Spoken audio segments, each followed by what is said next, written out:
Okay, we're live from Mexico. I have yoga class this morning, so that's why I have to do the live earlier. But I will repost it. It will be a short one.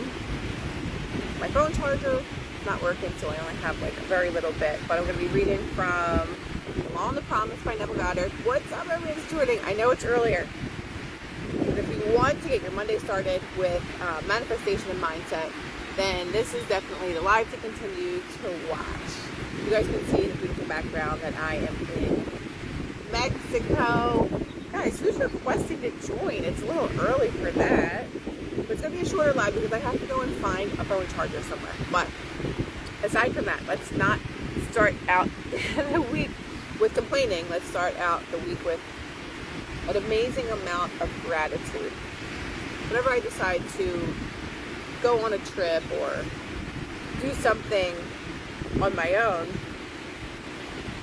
you learn so many things. What am I learning from being here? And it's literally to appreciate everything that I have, everything that I've brought to myself, and even the things that are unfavorable that I don't necessarily like, that I've also attracted to myself. It just tells me where I am in my reality. Looking at my three-dimensional reality, what is it that I'm bringing to myself that I really don't like? How can I change that, right? So it's been an amazing week so far. I am teaching this week here, which has been, yesterday I taught, was it yesterday morning? Yes. I taught an amazing Vinyasa flow class, and it was just really, really fun, and I didn't expect to do that while I was here, but I brought that and I drew that to myself, and that is how it all unfolds. It always unfolds in the way that we assume that it's going to. And sometimes it's difficult because we assume things that we don't want. Because, why are so many people requesting me this morning? Because that's our programming, right? Our programming that tells us, you can't have that, you're not good enough for this. Undeserving. This doesn't ever work out for me, right? You can either hang on to the pain, or hang on to the pain, or hang on to what the pain taught you. Exactly. So we have that choice. And I did an amazing session with my energy healer, or energy facilitator, Robert, last night. And we had a great session, and he said it's all about choice. We were talking about choice. He's like, you get to choose. And that is the reality. I get to choose. You get to choose. We all get to choose the reality that we live in. Because the reality that we're living in is just a projection of our thoughts. If our reality is a projection of our thoughts, why are we not paying attention and having that awareness to what our thoughts actually are about? If we have the awareness of what our thoughts are, we realize that we're creating that reality. Because I've manifested just random things within 10 minutes, within 20 minutes sometimes when I'm here doing meditation, focusing on the things that I truly want, and then all of a sudden it just literally shows up.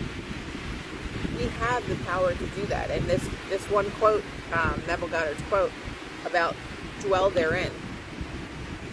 And the quote is, my God, I heard this day that none doth build a stately habitation, but he that means to dwell therein. What house more stately has there been, or can be, than is man, to whose creation all things are in decay? So let's break that down. I wish it were true of man's noble dreams, but unfortunately, perpetual construction, deferred occupancy is the common fault of man. Why build a stately habitation unless you intend to dwell therein? So let's talk about that. Why build a stately habitation? Why are we going to build a house that we don't want to live in? So why are we going to build a house in our consciousness that we don't want to live in? Why are we building a house full of thoughts of all the things that we don't want, if that's not where we want to live? And that's a question you can ask yourself. Have I been building a house of thoughts that I don't want to live in?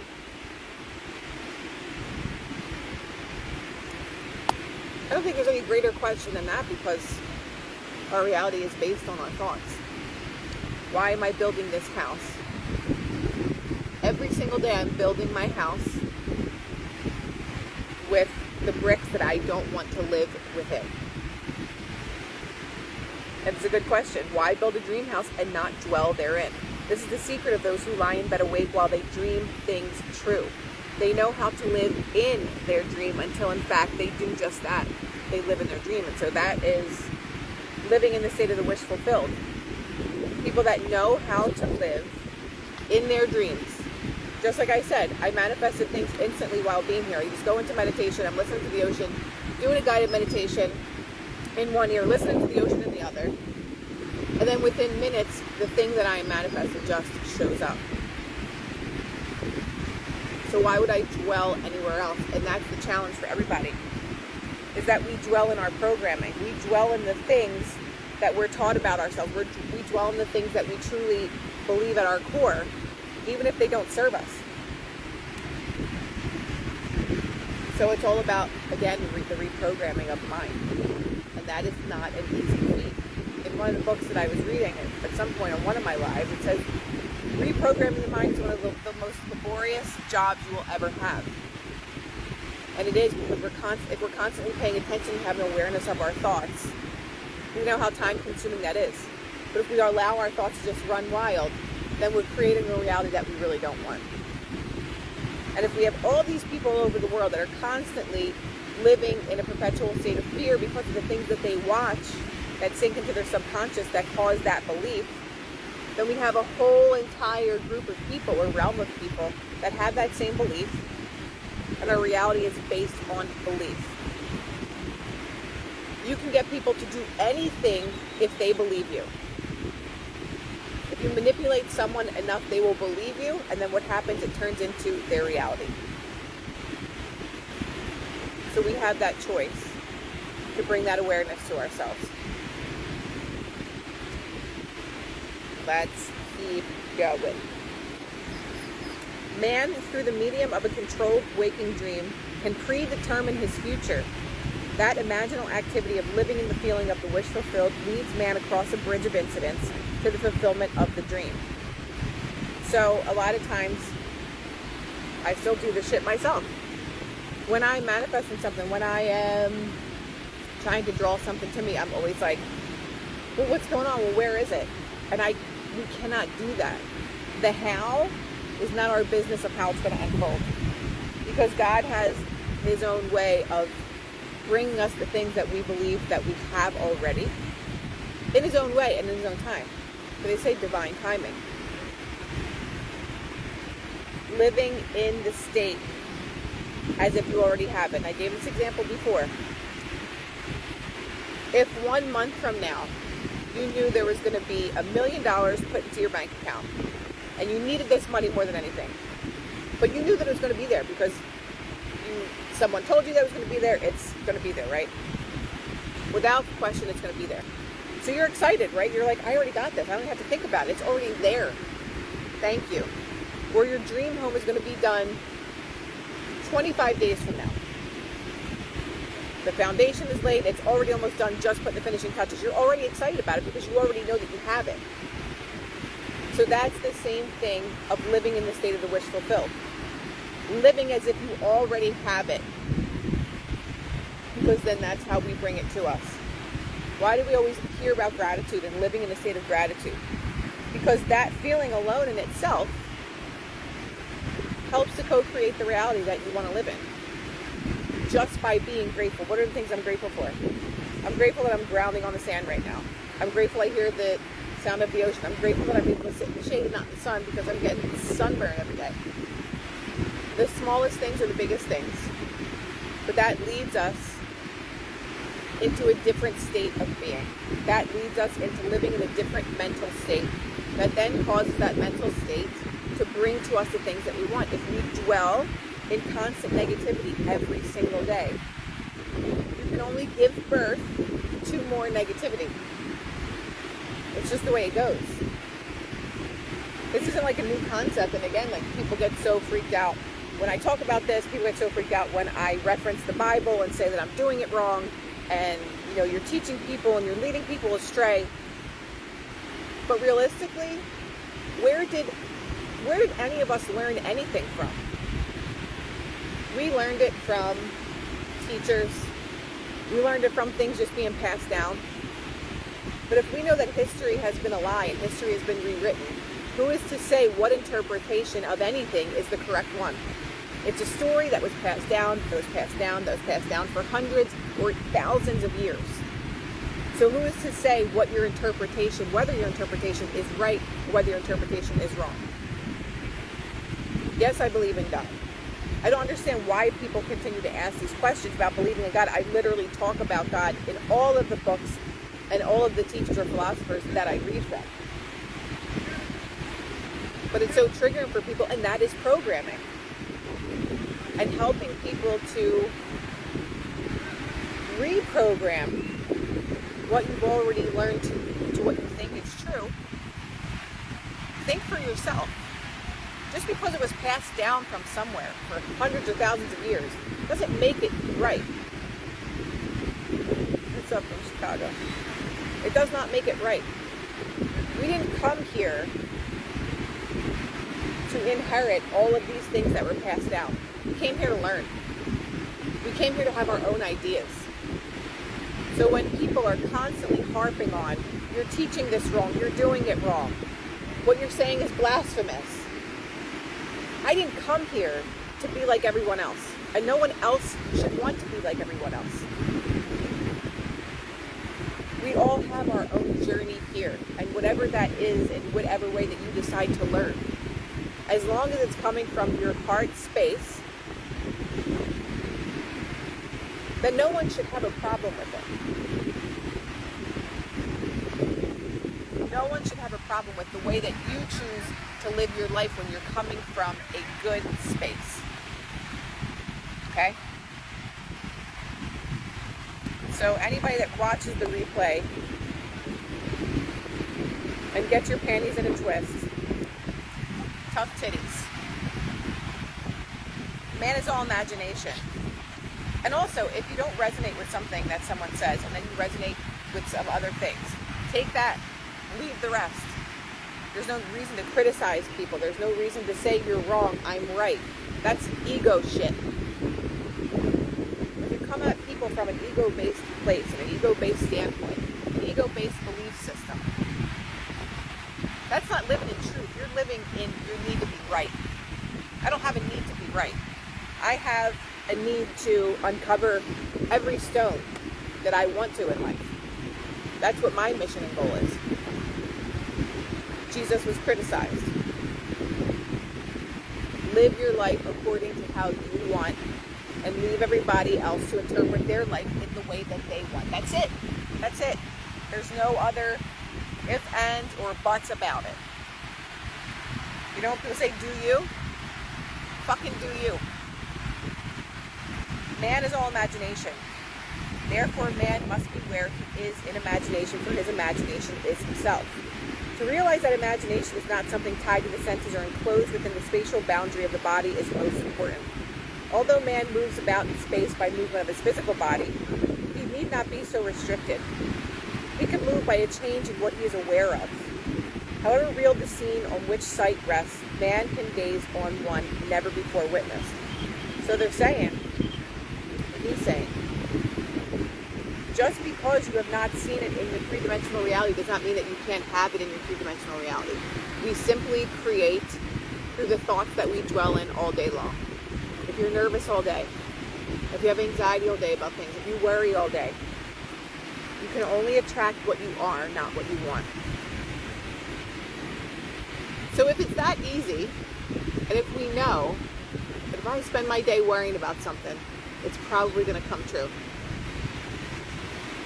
Oh my God, I know this. Like, I know this for a fact that this is going to happen. I absolutely know for sure that this is going to happen.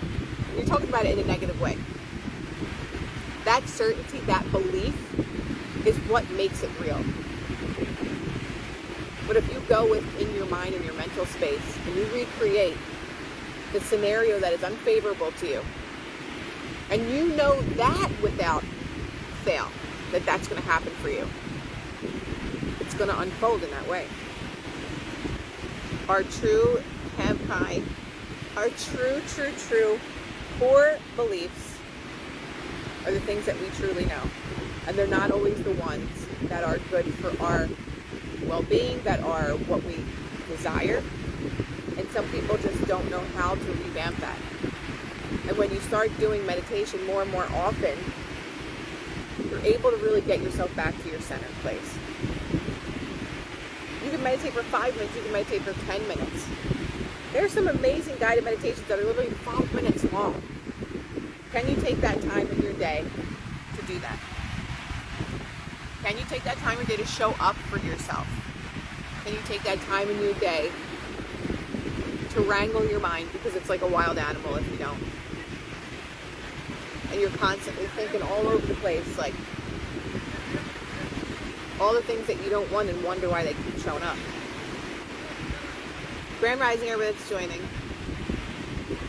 I woke up in a twisted mood because my phone charger didn't work last night. Now I have to go find one somewhere. And so that twisted my balls this morning when I woke up. I'm going to be taking yoga class in a little bit, and I'm going to be able to just go back to a more peaceful space. Why did that break my balls? Because I have to go live this morning, which I am right now, and obviously need my phone when I'm in a foreign country.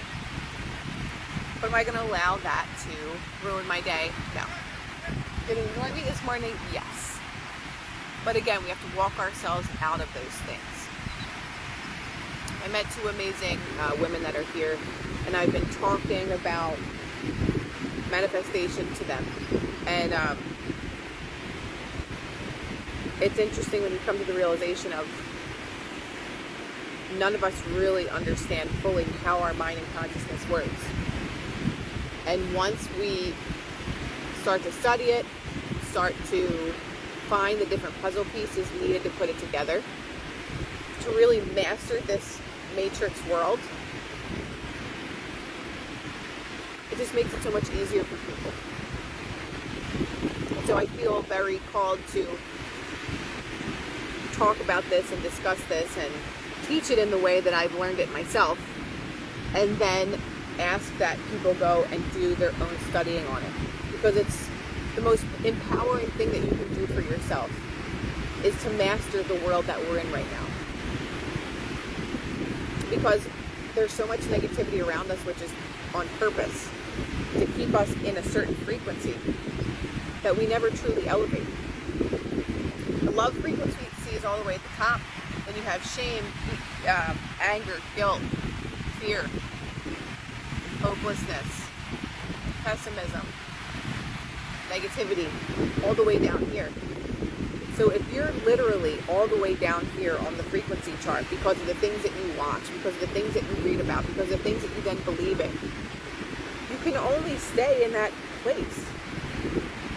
Love is number one. If you're constantly living down at the lowest possible frequency, because you're allowing all these things into your space, like you're allowing the news propaganda to scare you every day. You're allowing all these fear tactics to seep into your subconscious mind. And then you literally live from that space. How can you fucking ever get all the way to the love frequency if you're only living all the way down here? And most of your day is all the way down here. So we don't get what we want, we get what we are. And if you've noticed that you live, I'll post it in my stories, the chart. But if you notice that you've lived in this low frequency most of your life, it's time to rise up in our consciousness. And it's not about new age anything. People just get so twisted on the things that you say instead of just fucking listening and just saying, you know what? I could definitely raise my vibration up. Because I know that if I raise my vibration, I come from a more beautiful space, I come from a more loving space, that my world is going to start to shift. Yes, there's 5G here, unfortunately. So you get to decide what frequency you're going to live in. And all the time of like just the posting of all of the very, very negative things. I was reading something and it said something along the lines of, if they haven't awakened yet, basically just leave it alone, right? And a lot of this realm has had their awakening, and some people never will. Some people are halfway there, and we just have to allow people the journey that they're on, and just try to help people that want to continue to rise up, that want to continue to be a better person, who want to continue to figure out ways of making this realm while we're here a better place. I'm trying to make my daughters see beyond the bowl. And sometimes it's going to be impossible. And sometimes you just have to let that go and allow things to just unfold in whatever way it's going to be. But one of the key things is, if you're trying to help other people, is in your mind, see them differently. See them having their own epiphany. I'm so grateful that my daughters see the light. Because we can manifest things for other people and help them. Some people believe that and some people don't, but I've just read so many different stories about people that have literally, and Neville Goddard talks about this a lot, that he helped so many of his friends, whether it was with jobs or relationships or any of these things, that you just see someone differently. You see someone with the knowledge. You see someone in a happy space. It's just like prayer. When you're praying, oh, please God, heal this person, or please help them get better. You're literally visualizing seeing them better. You know when people say the miracle of prayer? When you have all these people together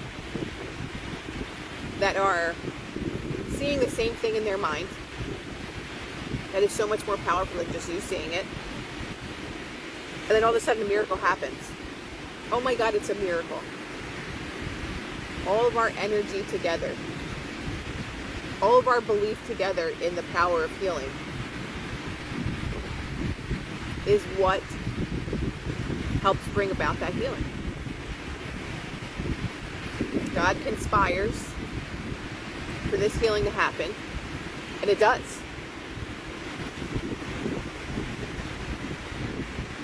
Awakening is scary at first until you find your tribe. Absolutely. Awakening can be really scary for people. Unity consciousness, exactly. But having your awakening can be really scary, can be very lonely, because you're seeing things very differently than a lot of other people. A lot of people are very isolated during the last couple of years. But you do find your tribe if you say, I'm so grateful for every single person that sees things in the way that I do. Call in your tribe. Call in the things that you want, no matter what it is. Bless everyone in this chat in Jesus' name, and this faithful person speaking. Thank you. But I'm going to, I'm at 8%, so I'm going to end the live this morning. I will repost. But my phone, I have to get a phone charger. My phone charger stopped working last night, so I got to figure that out. But thank you guys for joining me in beautiful, beautiful Mexico. I hope this is helpful, and if my energy is off this morning, yoga class is going to help a lot. So I hope you guys have a beautiful morning and a great start to your week, and I will be live tonight with Joe Yee, 67 Podcast, and Alex Zek at 9 p.m. Eastern Standard Time, so I will see you guys then. Thanks, and you lots of love.